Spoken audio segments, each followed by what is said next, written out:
O estrondo de uma porta batendo ecoou pelos corredores de Mr. Moore da manso de Eduardo Figueiredo, um som que sua equipe já havia aprendido a temer. Pela sexta vez em apenas 2 meses mais, uma empregada deixava a casa humilhada, o espírito esmagado pelo peso de suas exiguências impossíveis. Eduardo Milhon-Rio, de 41 anos, mantinha todos à distância com seu jeito glido, acreditando que perfeito era a única regra aceitável.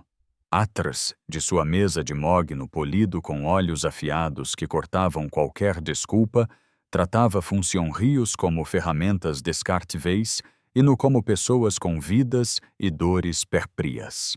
Mas o que Eduardo não percebia era que sua obsesso por controle não passava de uma emiscara, um escudo contra a parte da vida que ele não conseguia consertar.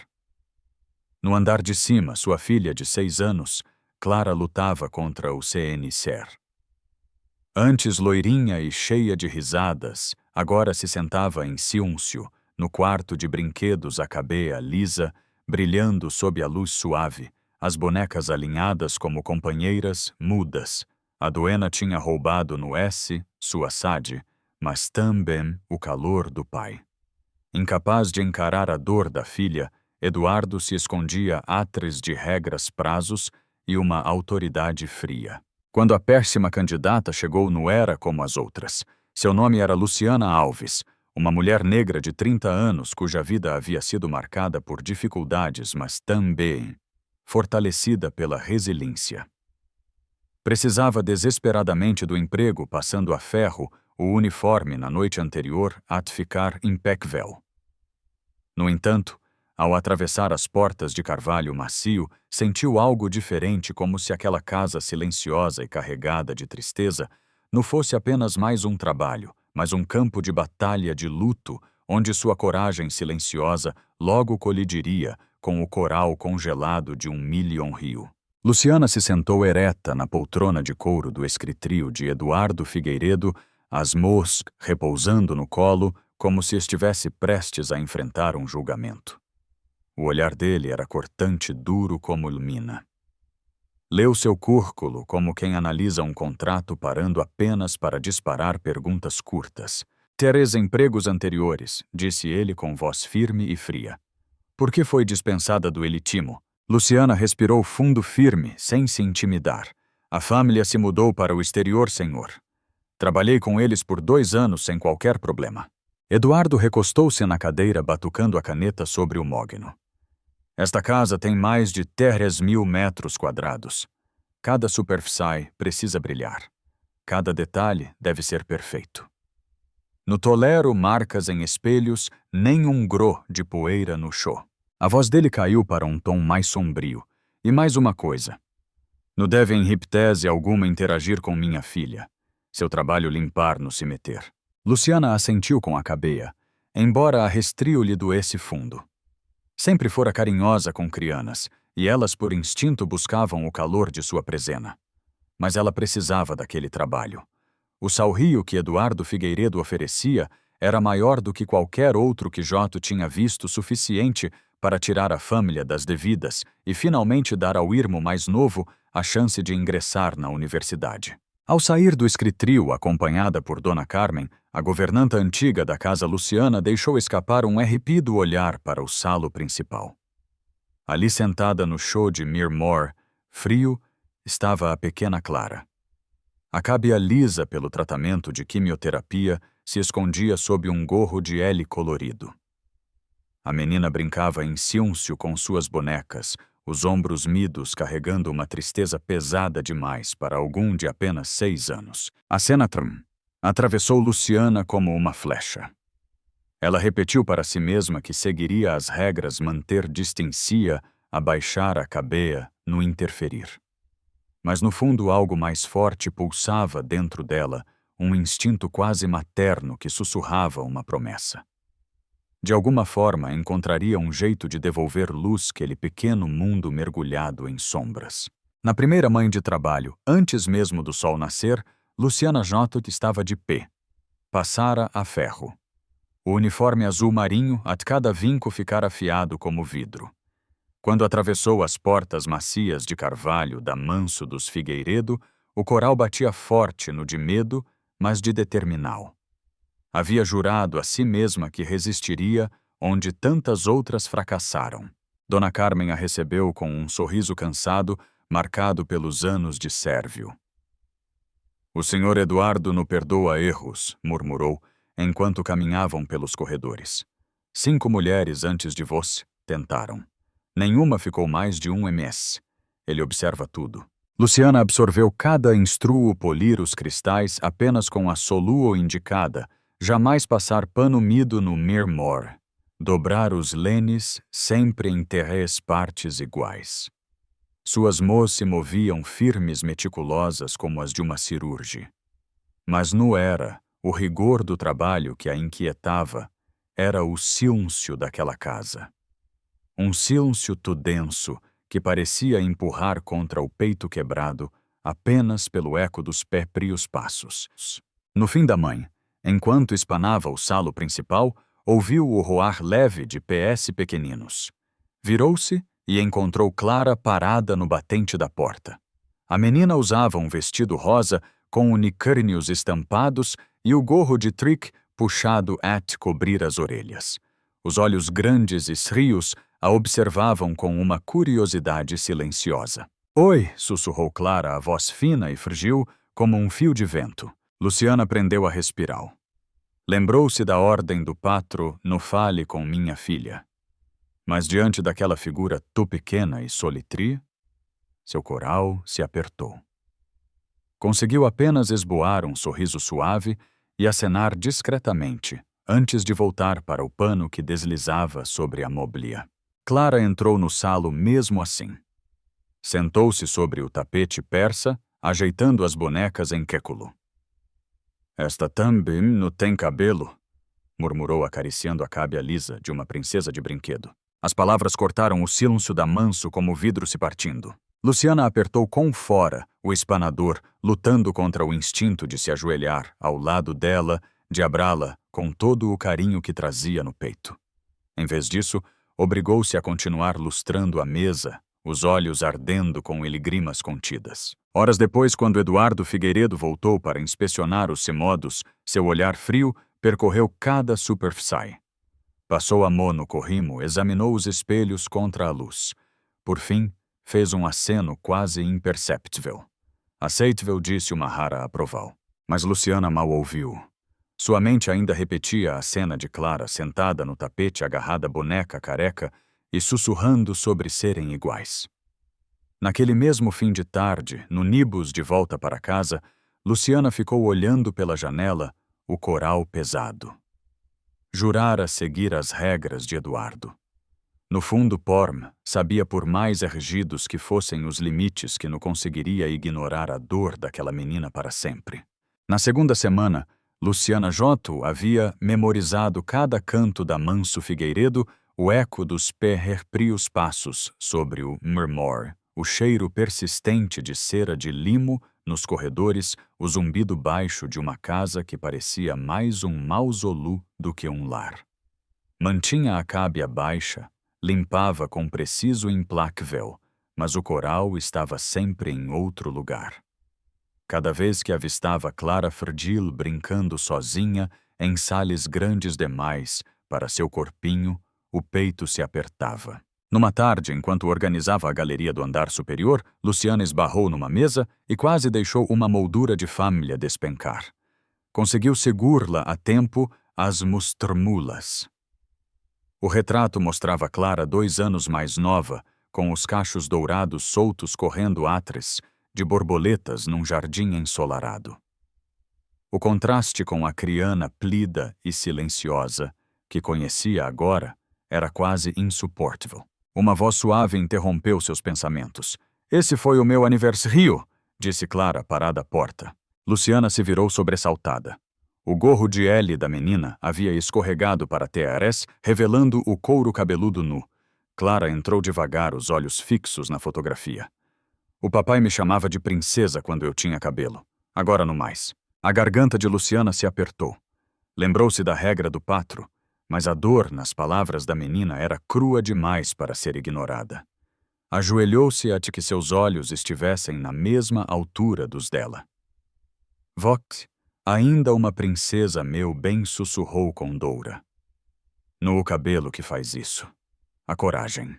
Os elbios de Clara tremeram num sorriso quase imperceptível.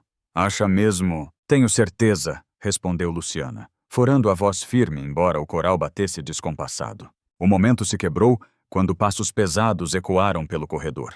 A voz de Eduardo Figueiredo, afiada e gelada, cortou o ar. Clara, o que este fazendo aqui? O olhar dele se voltou para Luciana em chamas de fria. Ivoque, qual parte de não interaja com minha filha não entendeu? Luciana se levantou depressa, recolocando o porta-retrato na mesa. Senhor, eu não quero desculpas, ele a interrompeu seco. Mais um deslize e Voques fora. Apontou para a escada, Clarave para o seu quarto. A menina obedeceu em ciúncio, mas antes de desaparecer, lanou um olhar para Luciana, um olhar que murmurava em ciúncio obrigada. Naquela noite, no pequeno quarto de sua penso, Luciana não conseguiu dormir. As palavras ecoavam em sua mente. Voque ainda uma princesa. Lembrou-se do sorriso frágil de Clara, da saudade escondida em sua voz ao falar do pai. E no meio daquela escuridão inquieta, Luciana tomou uma decisão. Cumpriria as regras o quanto pudesse, mas não abandonaria aquela criança sólido. Se Eduardo não tinha foras para dar esperança à filha, ela encontraria um jeito, custasse o que custasse. O sono não veio oficial. Cada vez que fechava os olhos, Luciana via os dedinhos de Clara puxando o gorro de Elle com nervosismo, ouvia sua voz vacilante, dizendo que Jota não era mais princesa. Pensou na parpria infância, noites em que desejava um gesto de consolo e recebia apenas ciúncio. Não podia deixar Clara crescer carregando o mesmo vazio. Na manhã seguinte, Luciana realizou suas tarefas com preciso quase mécnica, mas o coral J arquitetava outra coisa. Na hora do almoço, entrou discretamente nos aposentos dos empregados, abriu o celular e começou a procurar algo que nunca pensou em comprar: perucas infantis. Rolou a tela por dezenas de opes até parar em uma que quase lhe tirou o flego, cachos loiros longos iguais aos que vira na foto de Clara quando corria pelo jardim. O preu a fez hesitar. Quase todo o salrio da semana. Mas Ento lembrou do brilho que surgira nos olhos da menina quando a chamou de princesa. Algumas coisas, pensou Luciana, valiam qualquer sacrifício. 2 dias depois, com o primeiro pagamento guardado na bolsa, fez a compra. Escondeu a caixa com cuidado, esperando a ocasião em que Eduardo estivesse em reuniões. No esbado, quando finalmente surgiu a oportunidade, encontrou Clara encolhida sobre o tapete da sala, as bonecas espalhadas ao redor. Querida, disse Luciana com voz doce, embora trêmula de ansiedade, tenho algo especial para vós. Os olhos de Clara se arregalaram de curiosidade quando Luciana abriu a caixa. Dentro, a peruca, cachos dourados que refletiam a luz do sol como fios de magia. Feche os olhos, sussurrou. Com mãos delicadas, posicionou a peruca na cábia da menina, ajeitando os cachos até moldarem seu rosto. Agora pode abrir. Quando Clara se viu no espelho, um suspiro de pura alegria escapou de seus elbios. Sou eu! Gritou, girando enquanto os cachos dourados saltavam ao redor do rosto. Pela primeira vez em meses, sua risada encheu a manso, ecoando pelas paredes que conheciam ciúncio e luto. Ela correu até Luciana, enlaando o pescoço dela com seus bracinhos frágeis. Obrigada, obrigada. Agora o papai vai me chamar de princesa de novo. O coral de Luciana se apertou e se expandiu ao mesmo tempo. Abraou a menina com fora, sussurrando. Vox sempre foi uma princesa, Clara, com ou sem cabelo, ou sem, mas mesmo naquele instante místico, uma sombra pairava. Luciana sabia que se Eduardo Figueiredo descobrisse o que havia feito, as consequências seriam sérias. Ainda assim, ao ver Clara danar com suas bonecas, os cachos dourados voando no ar, percebeu que nada mais importava. Pela primeira vez, a criana não pensava na duena, era apenas uma menina novamente. E isso Luciana jurou valia qualquer risco. O riso infantil ecoava pela Manso Figueiredo como não acontecia havia meses. Clara rodopiava diante do espelho alto, os cachos dourados saltando sobre os ombros, a voz ofegante e iluminada. Sou princesa outra vez. Luciana ficou ao lado, o coral transbordando, bebendo aquela cena como um presente raro. Mas então, o som da porta da frente se abrindo cortou a alegria. Passos pesados ressoaram sobre o Mirmore. Eduardo havia chegado mais cedo. Papai olha, Clara correu até ele, a peruca brilhando como fios de sol. Vê como estou bonita. Eduardo congelou no batente os olhos fixos na filha, rodopiando em alegria radiante. Mas em vez de sorrir, o rosto dele se endureceu. O olhar saltou de Clara para Luciana e voltou para a menina. Uma tempestade se formava em sua expresso confuso choque e raiva. O que isso a voz saiu baixa, perigosa. O estômago de Luciana afundou, mas ela deu um passo cauteloso frente. Senhor, por favor, eu lhe dei uma nica regra, trovejou Eduardo, a voz reverberando sob o teto alto. Nenhum contato com minha filha. E aqui este vós, desobedecendo dentro da minha própria casa. O sorriso de Clara vacilou. Ela puxou de leve a manga do pai. Voc, não gostou, papai? Não acha que estou bonita? A mandíbula de Eduardo Figueiredo se contraiu. As mãos tremiam ao lado do corpo. Por um longo instante ele não conseguiu falar. Até que com a voz fria, como pedra, ordenou. Suba para o seu quarto, Clara. O rostinho da menina se desfez. Os ombros murcharam sob o peso da rejeio. Mas eu queria que o senhor me chamasse de princesa outra vez, murmurou a voz pequena trêmula. Virou-se devagar e comeou a subir a escadaria, os cachos dourados balanando atrás dela, como uma coroa que de repente parecia pesada demais. O silêncio que se seguiu era sufocante. Eduardo girou-se para Luciana, os olhos em brasa. Como ousa me desafiar? Acha que uma peruca barata vai consertar o que está acontecendo com ela? Acha que sabe mais do que eu? O medo lutava contra a raiva dentro de Luciana. Ela ergueu o queixo, a voz tremula, mas firme. O que eu sei, senhor, que sua filha precisava se sentir amada. Precisava se sentir vista. Essa peruca não apenas cabelo esperana. E esperana algo que o senhor tem medo de dar a ela. Os punhos de Eduardo se cerraram a respiral descompassada. Abriu a boca para retrucar, mas nenhuma palavra saiu. Pela primeira vez sua armadura de gelo se rachava no por fraqueza, mas pela verdade insuportável que Luciana havia acabado de lanar. Ela permaneceu firme mesmo com o coral disparado. Sabia que havia ultrapassado um limite. Mas também sabia que tinha dado a Clara algo inestímvel. Quisesse Eduardo enxergar ou não, a menina voltara a rir, e isso valia qualquer risco. Eduardo ficou rígido no salo principal, respirando em soluços curtos. As palavras de Luciana ecoavam no ar como golpes que ele não podia desviar. Ela precisava se sentir amada, esperando algo que o senhor tem medo de dar. O peito se apertou e pela primeira vez em anos, o milhão-rio inabalvel parecia um homem beira de desmoronar. No andar de cima, os passinhos arrastados de Clara desapareceram no quarto. Em seguida, o som abafado da porta se fechando e logo os soluços contidos. Eduardo fechou os olhos, amou, agarrada à lareira como se fosse a única coisa a mantê-lo de pé. Queria subir correndo dizer filha que ela era linda, que ainda era sua princesa. Mas as palavras ficaram presas na garganta, estranguladas por meses de medo e impotência. Luciana o observava do outro lado da sala, a expresso firme, mas suavizada pela compaixo. Ela não precisa de perfeito, senhor Figueiredo, disse em voz baixa. Ela precisa do senhor. As palavras caram como um golpe final. Os ombros de Eduardo se curvaram. Ele virou-se caminhando até a grande janela panórmica. O reflexo no vidro lhe devolveu uma verso assombrada de si mesmo. Enterrara o luto no trabalho, nas regras no controle, porque encarar a doena da filha era como estar beira de um precipício.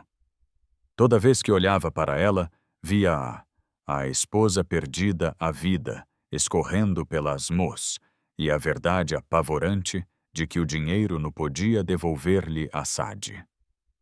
Ento se afastou, confundindo distância com fora. Mas naquela noite, com a filha chorando no andar de cima, o peso desse afastamento se tornou insuportável. Lentamente, Eduardo subiu as escadas, cada passo pesado, deliberado. Parou diante da porta de Clara, escutando. A vozinha atravessou a madeira rachada pela dor. O papai não me ama mais no sem cabelo.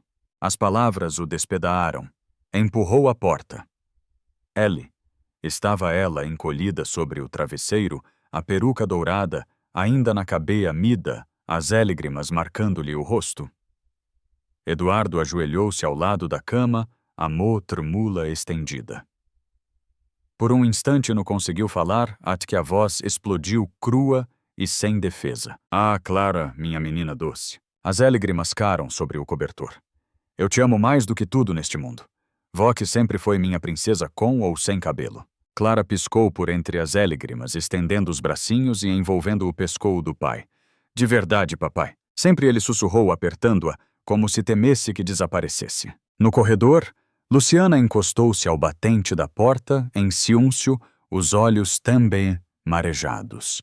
Sabia que havia arriscado tudo, mas naquele instante, vendo pai e filha agarrados um ao outro, estava claro que o risco valera a pena. As paredes da Manso Figueiredo, outrora frias e silenciosas, enfim, ouviam o som da cura. Semanas se passaram, e a Manso Zocano no ecoava com silêncio. Risadas percorriam os corredores de Mr. Moore, outra vez as gargalhadas suaves de Clara, enquanto tranava fitas na peruca dourada, as risadas profundas de Eduardo, ao participar desajeitado do CHS de boneca no tapete persa. E sempre por perto estava Luciana Jotto, no apenas uma empregada, mas uma presena de fora calma e compaixo. Fora ela quem reacendera a chama em um lar quase apagado, lembrando pai e filha do que realmente importa. Eduardo cumpriu a promessa. No mais se escondia aterrez de regras frias ou muros inalcanvéis. Sentava-se ao lado de Clara durante os tratamentos, segurava sua mão nas noites inquietas e a chamava de princesa sem hesitar. A coragem de Luciana havia desbloqueado algo dentro dele, a percepo de que o amor não precisa ser perfeito, se precisa estar presente. E essa, meus amigos, ali o que fica às vezes, o menor gesto de bondade. Uma palavra gentil, um presente pensado com carinho ou simplesmente a escolha de estar, ele pode curar as feridas mais profundas. A vida sempre traz batalhas que não podemos controlar, mas o amor, quando dado livremente, tem o poder de curar aquilo que nem o dinheiro nem o orgulho jamais poderiam. Se essa estria tocou seu coral, conte-nos nos comentários. Compartilhe suas reflexes, suas próprias experiências de esperança e amor, porque sua voz pode ser o encorajamento que algum precisa hoje. E não se esqueça de deixar o like e se inscrever no canal para não perder nenhuma estria que nos lembra da beleza e da coragem escondidas na vida de todos os dias.